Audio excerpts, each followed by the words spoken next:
Today I'm going to show you how to assemble your Pummer bed frame. You'll only need two basic tools, a hammer or a mallet, and a piece of scrap wood. You can use some of the packing that came with your bed.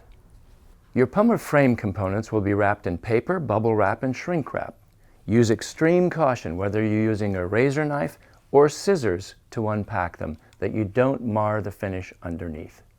These are the legs that adjust your bed for different inclinations. Note that they're marked with the back or front, which degrees they are, and the arrow, which shows you the orientation. If you have hardwood floors, we recommend adding a set of felt stops for the bottom. This will prevent you from scratching your floors. If you've added a headboard to your bed, you'll have three additional pieces: the headboard and the two headboard supports. You'll need one more piece of equipment to make it all go smoothly: a piece of your favorite soap. Now let's assemble the headboard with the headboard supports. First thing is to remove the wing nut and the washer. Simply unscrew them. Make sure you keep them together in a place you'll remember. Pull the stop off and remove the bolt. This is an aluminum zinc-coated bolt, the only metal in the whole bed. Remember the soap? Give a little brush of soap on either side and at the top. There may be a mark at the top of the support and at the top of the groove, which tells you which support goes on which side. Next, give a little brush of the soap on either side of the groove, in the center of the groove, and under each bevel. That will ensure it slides in effortlessly. Just place the tip here and slide it in. Give it a little push until it's seated.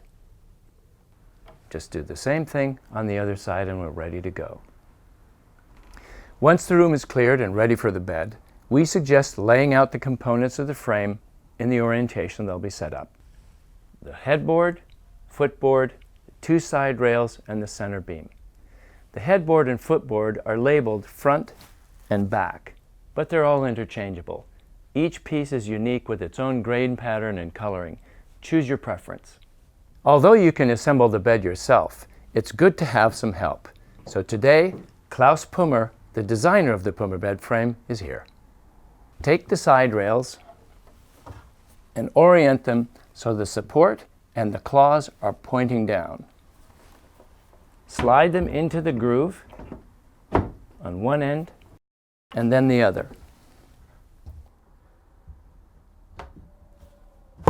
Take the mallet and the scrap piece of wood and put it on the support inside. A gentle tap should be all it takes to seat the pieces. Now let's do the other side.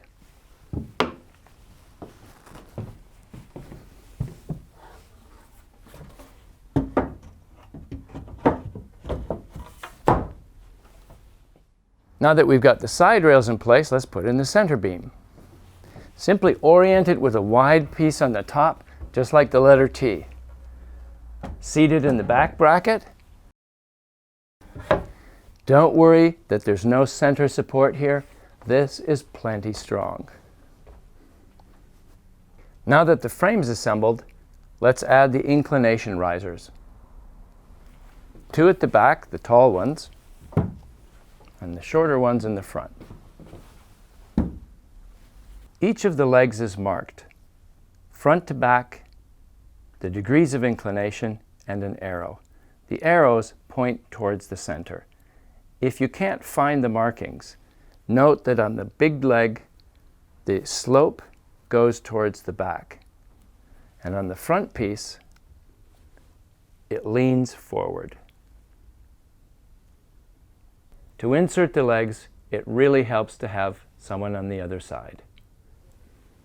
Remember the orientation of the arrows, and make sure you grab the headboard at the bottom here, not the side rail.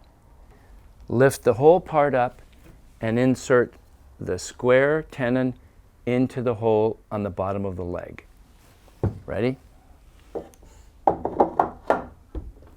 Now the front.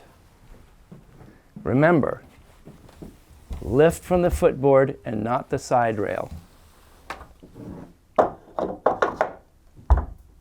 You'll know you have them in the right orientation when the leg is flat on the floor. If it's tipped, simply replace it so that it's flat. Whether you've chosen the 0, the 3, or the 5 degree, they all insert the same way.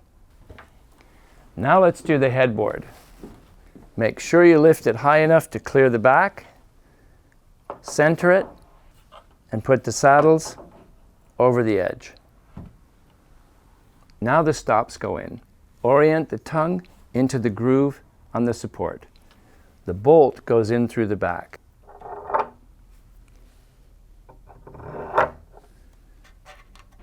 Take the washer, then the wing nut,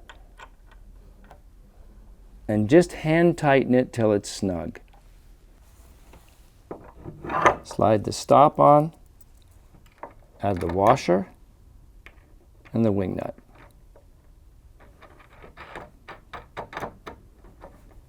Remember, only hand tighten until it's snug. And that's how you build your Pummer frame.